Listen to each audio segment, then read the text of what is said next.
You're listening to Sheffield Live Radio 93.2 FM with me, Susie Casson, and we're joined by Maria Flude and Denise Eaton from Sheffield Hallam University.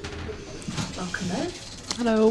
Hello. Can you tell us a little bit about your background, please? Hi. Yeah, I'm from Sheffield Hallam, and I'm a project manager within the Sheffield Institute of Education.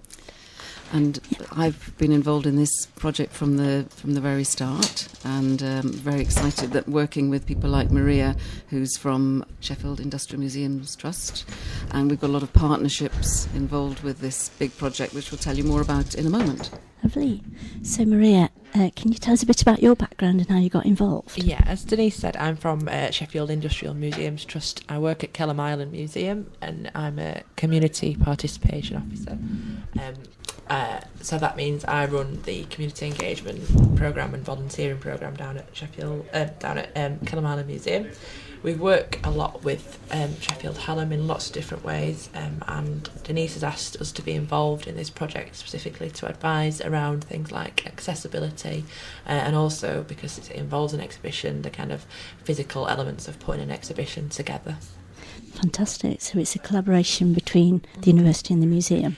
Yeah, and then some. Really, there's lots of different partners. It's quite a big, huge, multidisciplinary project team. We've also been working with Sheffield University Technical Colleges, and that's been fantastic. And getting the perspective of young people to help us trial some of our exhibition activities and help us develop our website of legacy resources as well. So being able to get access to the very people that we're trying to influence and enthuse right from the off has been fantastic. And who's funding the project? It's the Wellcome Trust that are funding the project. It's been fantastic to get Wellcome Trust funding. I know that our university is really delighted that we've got that, and we've been able to do that because we started out as a small multidisciplinary research team trying to highlight how virtual reality can impact on a lot of different aspects, and so we had some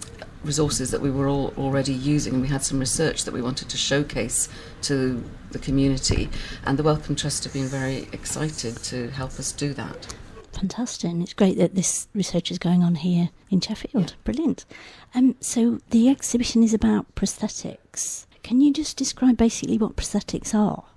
Okay, so prosthetics are basically if you lost a leg, or in our case an upper limb, if you lost an upper limb, you would then be able to use something that was like a limb, or was able to help you do the same sort of things that you were able to do with your hand and arm. It's like a false hand or arm or a false leg. What kind of reasons might someone find their benefit from using prosthetics? Well, they're the functional reasons that Denise has described. So it could be in place of hand. You can now be able to pick things up. One of the people that we have involved in the project to use the prosthetic says that one of the biggest benefits is being able to shake people's hands. So he can now do that. But also, quite importantly, what we will talk about in the exhibition is the choice. So it's a choice as to whether people want to wear a prosthetic or not, and we explore that. And it's about disability and kind of the norms within disability, and we ask questions around whether people should wear a prosthetic, and if they do, why should it look like a hand? Prosthetics come in all shapes and sizes now, so we look into that in more detail as part of the exhibition as well. So it's very much about asking people to think about disability and how prosthetics fit into that. Yeah, that's fascinating. So the exhibition is to do with virtual reality and prosthetics. How are the two linked? Okay, this is really the nub of where the original research came in.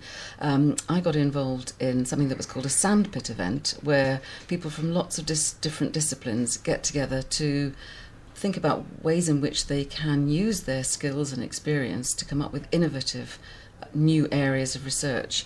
Ivan, our games developer, who'd been used to using virtual reality in very much a gaming environment, was really keen to see how far he could take this new technology and whether he could be doing something that was really valuable for society.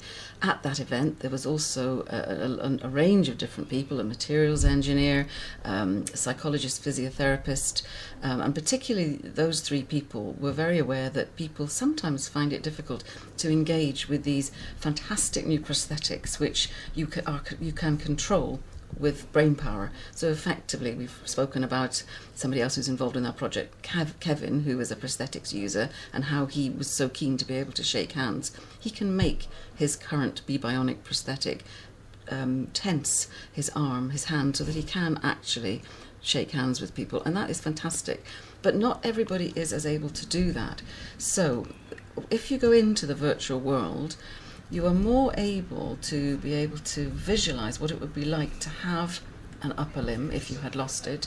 You can see yourself in this kitchen that Ivan has designed. You can see an apple on a work surface. You can make the movements towards picking up that apple, even though you don't have an upper limb.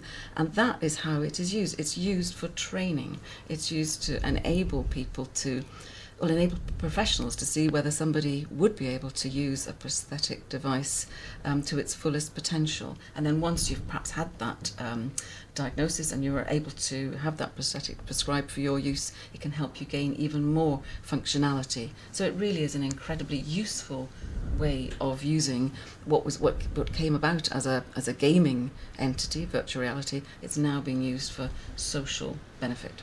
That sounds absolutely amazing, yeah. And it'll transform people's lives. Absolutely. Brilliant. So, Maria, there's an exhibition this weekend. Can you tell us a bit about where and when that is? Yeah, this is the second time we've held the exhibition. We held it recently in October at the Millennium Galleries, and this time it's on the 12th and 13th of November this weekend at Weston Park Museum. So Museum Sheffield are another partner in the project, and they've been fantastic and are hosting the exhibitions.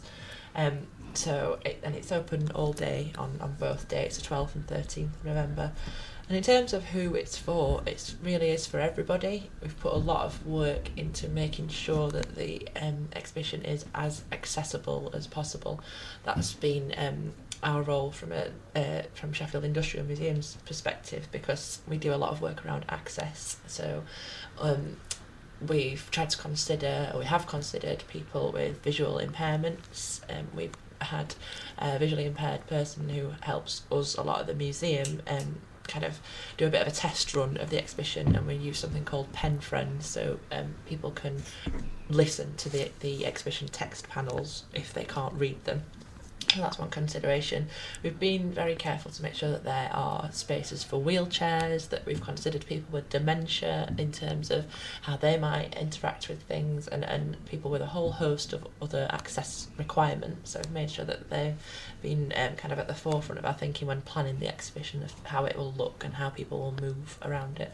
And we want everybody to experience it. It's relevant, we think, to older people, younger people, people that have got a specific interest in virtual reality, people that have an interest in disability, but everybody as well, because we think everybody can get something from it.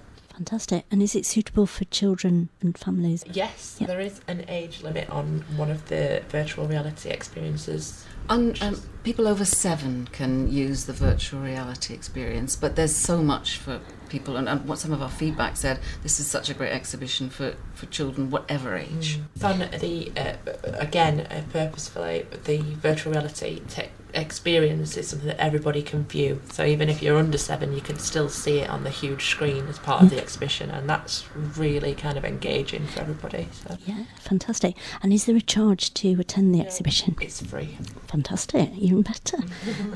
Great. So can you, without giving too much away, can you give us a taster of what you can expect if you attend the exhibition? Yeah, I mean, we're doing all sorts with this exhibition, and I think that's why the Wellcome Trust liked it.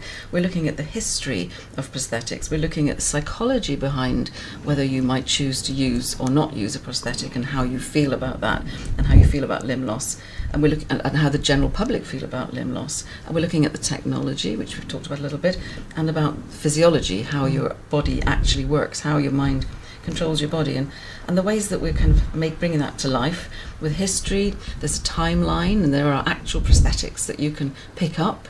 You can see the almost Captain Hook type prosthetic from the past, and feel that, feel the weight of it.